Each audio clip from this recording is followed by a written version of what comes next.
हकीकत बताई माँ, दुख इस बात का नहीं है कि मौसी ने पीटा, दुख इस बात का है कि पिताजी खड़े खड़े मेरे मुंह की तरफ देखते रहे, मगर एक भी शब्द मौसी के खिलाफ नहीं बोला। अगर पिताजी कुछ ना कुछ बोलते मौसी के खिलाफ तो मेरे दिल को चैन, मेरे दिल को तसल्ली मिलती, मेरे हृदय में ये तो तसल्ली होती कि चलो मेरी मौसी ने पीटा, सौतेली माँ ने पीटा, मगर मेरे पिता ने मेरा पक्ष लिया, मेरे पिता ने मौसी को डांटा, फटकारा, लेकिन एक शब्द नहीं बोले। दुख इस बात का है मैया, मैया सुनीति को क्रोध आएगा, माताओं बोली बेटा वो तेरे पिता है ही नहीं जो कुछ बोलते। मैया ने तो गुस्सा बोल दिया, मगर ध्रुव जी ने बात पकड़ ली का मैया तू तो कहती थी वो मेरे पिता है, फिर मेरे पिता कहाँ रहते हैं? बोले तेरे पिता जंगल में रहते हैं। जंगल में क्यों? जंगल में क्यों रहते हैं? क्या तूने घर से झगड़ा करके भगा दिया मेरे पिता को? सुनीति बोली लाला जब तू बड़ा हो जाएगा तब अपने पिता से मिलने के लिए जाना, जंगल में भक्ति करने जाना, भजन करने जाना, तपस्या करने जाना, तब भगवान से, तब तेरे पिता से तेरी मुलाकात होगी। मैया मेरे पिता का नाम क्या है? जल्दी बोल माँ। बोले तेरे पिता का नाम है राम, कृष्ण, जगदीश्वर, भुवनेश्वर, अखिलेश्वर, परब्रह्म परमात्मा, नारायण, विष्णु। वो तेरे पिता नहीं, सारे संसार का पिता है। तो ध्रुव जी कहने लगे मैया वो मिलेंगे कहाँ? उनका ठिकाना कहाँ है? कि मैया पूछूं तो ये बताइए मोए नाम का पाऊं, किस थोर बसत भगवान की ढूंढने मैया जाऊं। जल्दी बता, तुझे मेरे प्यार की सौगंध है, जल्दी बोल माँ कहाँ रहते मेरे पिता? तो मैया बोली लाला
तेरे पिता के दर्शन होंगे।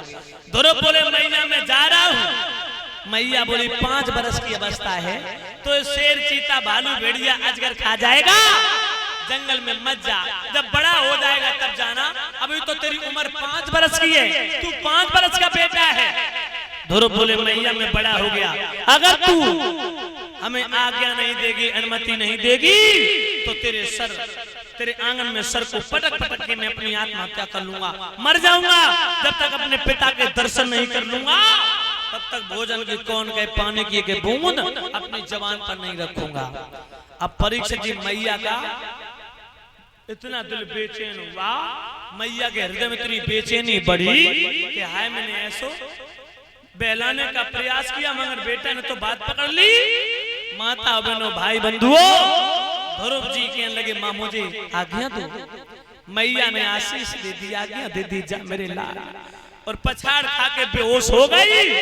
ध्रुव जी ने अपनी मैया को हाथ उठा के सर पे रख लो और जंगल की ओर निकल पड़े। राजा उत्तानपाद को पता चला कि मेरा बेटा ध्रुव तपस्या करने जंगल में जा रहा। सिपाहियों को आदेश दे दिया, लौटा लो उसे। शेर, चीता, भालू, भेड़िया आज जंगल में खा जाएंगे जंगली जानवर। ध्रुव को लौटाने के लिए चले, बोले लौटो बेटा ध्रुव, वापस लौट जाओ। तुम्हारे पिता ने ये कहा है कि ध्रुव की माँ को जौ की रोटी मिलती थी, अब जौ की रोटी नहीं मिलेगी, शुद्ध गेहूं के आटे की रोटी मिलेगी और वो भी सब्जी के साथ। ध्रुव बोले बाप परमात्मा, अबे तो 20 कदम नहीं चल पाए, सोई राजा ने ऐलान कर दिया शुद्ध भोजन का, शुद्ध आहार का।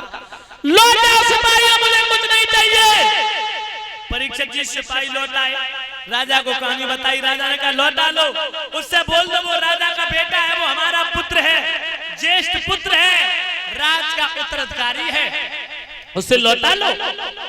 जाकर के सिपाहियों ने रास्ता घेली का बेटा ध्रुव तुम्हारे पिता ने बुलाया है, उन्होंने ये कहा तुम उनके ज्येष्ठ पुत्र हो, बड़े बेटा हो, तुम राज के उत्तराधिकारी बनोगे, वापस लौटो। ध्रुव बोले बारे परमात्मा,